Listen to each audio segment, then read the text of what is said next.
Anybody threaten you or coerce you in any way? Kind of.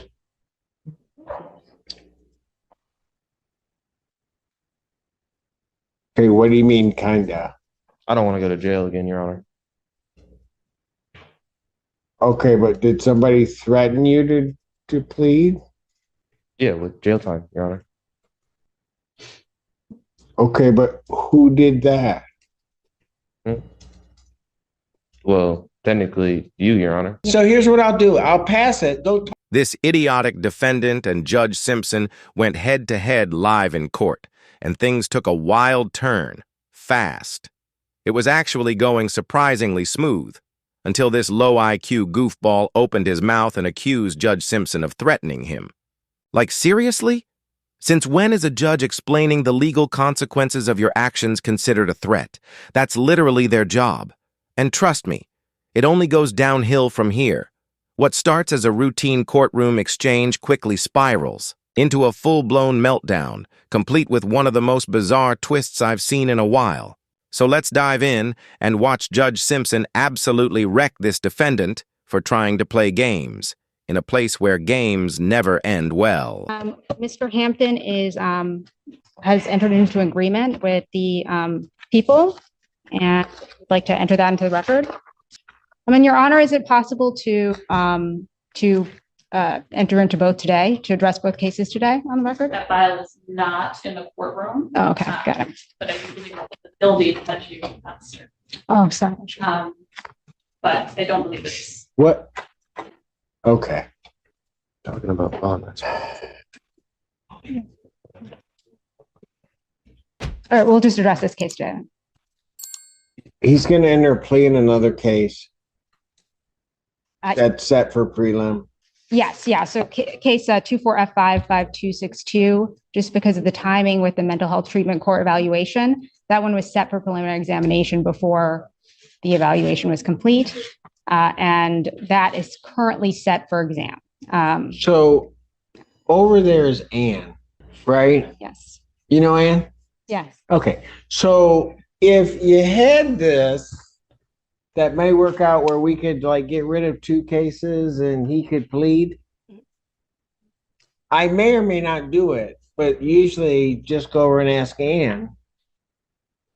Because you asked me on the record, I'll probably say no, because I don't do the filing, so I don't know where it is. Understood. Yes. So I will. So would you like to do that today? I would like to. So here's what I'll do. I'll pass it. Go talk to Ann.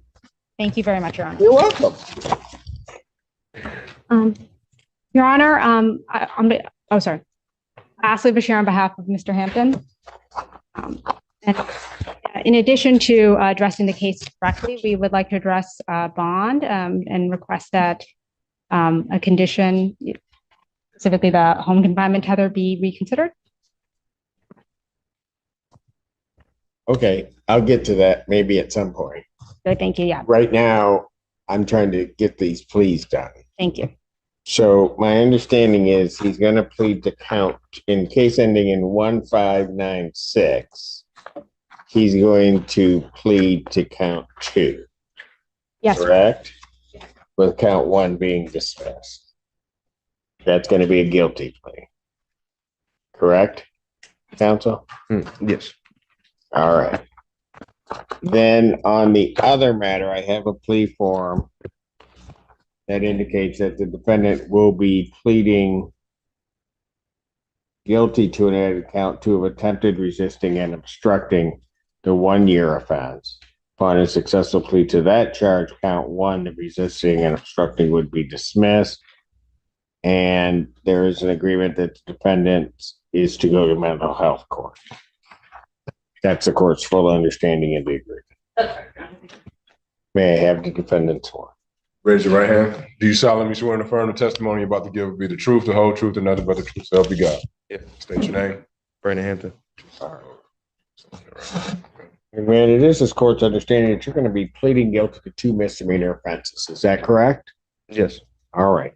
The first one, in the case ending in 1596, is the charge of aggravated assault. That is a misdemeanor punishable by up to 1 year incarceration and a $1,000 fine plus court costs. You understand that? Mhm. Yes? Yeah. Okay. You also understand in that case that while I'm taking your plea, I would not be your sentencing judge, and you would be sentenced before Judge Barr in the 14A2 District Court. You understand that? Yeah. Okay. And understanding that on that case, do you still wish to plead guilty? Yes. All right. On the other case, it says court's understanding you're going to plead guilty to the charge of attempted resisting and obstructing a police officer. That's a misdemeanor punishable by up to 1 year incarceration or $1,000 fine plus court costs. Do you understand that? Yes. You understand also that while I'm taking your plea, I would not be your sentencing judge, and you would be sentenced before Judge Valvo in the 15th District Court. You understand that? Why are the judges different, Your Honor? Why are the judges different? Because these allegedly occurred in two separate places. The case that we're just talking about with Judge Valvo, the offense took place in the city of Ann Arbor. And the other case happened in maybe the city of Ypsilanti in Ypsi City of Ypsilanti. I'm sorry, Ann Arbor Township. Okay. So they occurred in two separate jurisdictions. Okay. That's why you have two separate judges. But what's going to happen, I think this is probably really the crux of your question. You're going to go to mental health court on these, right? Yeah. So Judge Valvo is actually in charge of mental health court. So when that case goes over to her, that will be where it is. You'll have to go before Judge Barr. Judge Barr will do the initial part of the sentencing and then place you on probation to be supervised by the mental health court. Follow that? So it's just a little bit of a process. Both cases, it's anticipated, are going to end up in the same spot. Okay. Okay. You got that? Any other questions on that? I guess it's not like possible for the other case just to go to Valvo as well. It will get there. It just can't go directly that way. Okay. Okay. For sure. Anything else?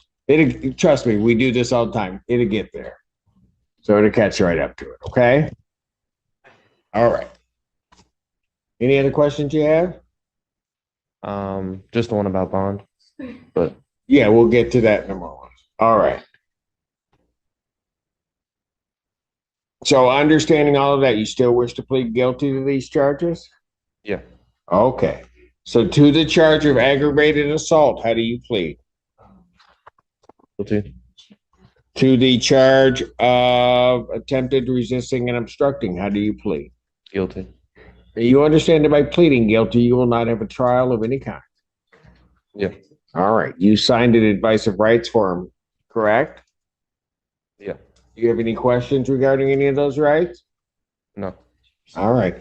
You see a copy on the podium. Look at paragraph 5. Those are your rights which are part of a trial. You understand that by pleading guilty, you'll be giving up those rights as well as all the rights on that form. Yes, Your Honor. You understand you're giving up your right to appeal of right. Yes, Your Honor. Are you on probation or parole? Yeah. All right. Were you on probation at the time of these offenses? No. All right.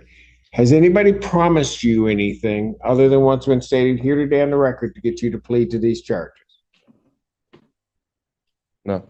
All right. Anybody threaten you or coerce you in any way? Kind of.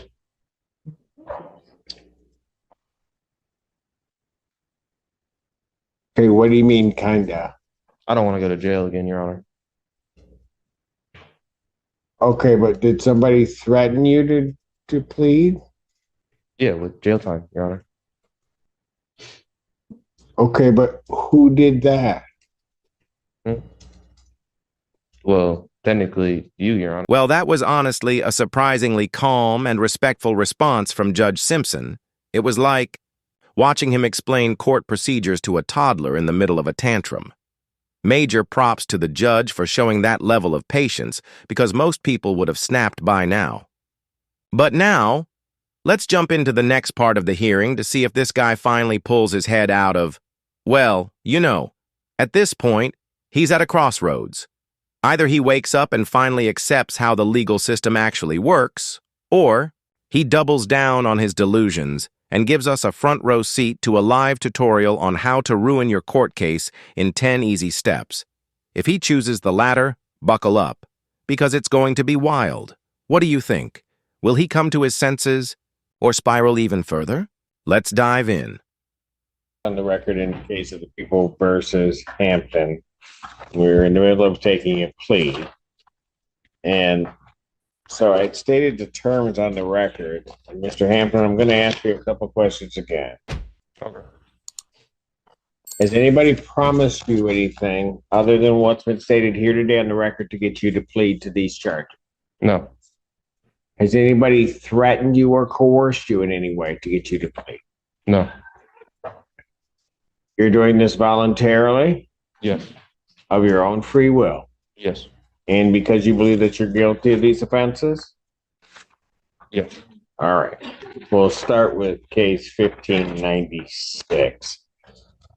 Paperwork. So, okay, Mr. Hampton, on the date of August 29, 2024, at Washtenaw Community College in Ann Arbor Township, Washtenaw County, state of Michigan, do you recall what happened on that date regarding a Vladimir, is it Parahora?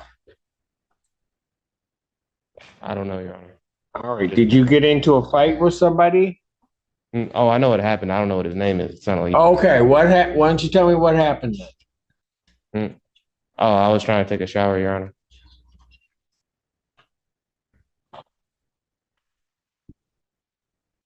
Okay. And then what occurred? When I was in the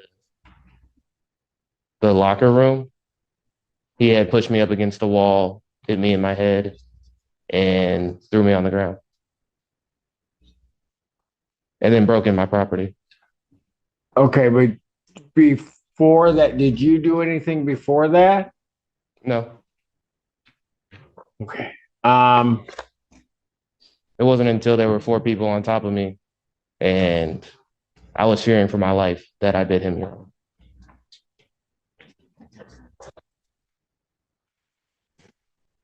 Okay. So here's what It's right at this moment where everything completely falls apart. You can literally see the exact second his chances evaporate. This guy could have walked away with a light sentence, maybe a fine, maybe a few weeks in jail, at most. But nope, he had to open his mouth and challenge the judge like it was some kind of debate club. Now he's about to face Judge Simpson's full wrath. And trust me, judges do not take kindly to courtroom clowns who waste their time or disrespect the process. The wildest part? He had already accepted the plea deal. And now he's suddenly pretending like he's innocent? It's like watching someone light their parachute on fire mid-jump. This is textbook behavior for turning a manageable situation into a full-blown disaster. What do you think? Did he just throw away his last chance, or is there still a sliver of hope? Personally, I think he's completely cooked. Let's jump back in and watch the counsel, because I can see the way that this plea's going, it's not going to work. So if you guys want to change, I'm not suggesting if you guys want to change things to a no contest. If you want to do whatever, what I will do is I'm back up at 1. I'll call it back up at 1. I think everybody's still going to be here. So, and give you a chance to talk with him, decide whether or not you want to do no contest, please explain what a no contest, go through all of that with him, and then see if we can get this done. Thank you very, very much, Your Honor. Appreciate it. Thank you. This is a prime example for me of no good deed goes unpunished. All right, so we'll call it back up at that point. Quarter past these matters again. All right. We actually, based on the most recent conversation with my client, I will actually seek to adjourn this case for to further advise my client on the offer. All right. For the shortest adjournment possible. February 13th. Both matters. Thank you very much, Your Honor. Canceling witness. Both matters? I don't have to come on. Well, that's true. What are we doing with, well, what is the exam set? Tuesday, the 28th. Yes, so apologies. We can see, I'd be happy to file a stip to adjourn that, the exam or for the other case. Well, you're gonna need a step on the exam. Yes. Because I only took it because there was gonna be a plea. When do you want the other one adjourned to? When is the soonest? I'll set this, I'll adjourn the After the 1596. I'll adjourn 1596 to February 6th. The other one is stay on track for a preliminary examination. I understand that people are not going to have the witnesses available, or you need a stipulation to adjourn that out. Thank you. Okay. Thank you, Your Honor. I seriously don't understand why this guy even took the plea deal if he never intended to follow through. Like, my guy, you had the easier way out and you tossed it straight into the trash. Now, instead of walking away with a lighter sentence, he's staring down months of extra jail time. And for what? Just to argue with the judge? Okay, maybe it wasn't full-on arguing, but the smug attitude and constant talking back definitely didn't help. I get it. He might be struggling with some mental health issues. But he had a lawyer. Someone literally told him exactly what to do, and he still went full speed in the opposite direction. It's wild. But on a more positive note, I've got to give serious props to Judge Simpson. He handled this way better than most judges would have. A lot of them would have snapped and thrown this guy in jail on the spot. But Judge Simpson, he actually tried to help. He explained things clearly and gave him multiple chances to pull it together. But at some point, you just have to accept that some people are determined to self-destruct. And when that happens, there's nothing left for the court to do but let them suffer the consequences. And that's exactly what happened here. Anyway, I'm going to wrap it up here. Let me know what you thought about this hearing. Was Judge Simpson fair, or would you have handled it differently? And if you enjoyed the video, make sure to like and subscribe. I post courtroom content like this every single day. Thanks so much for watching, and I'll see you in the next one.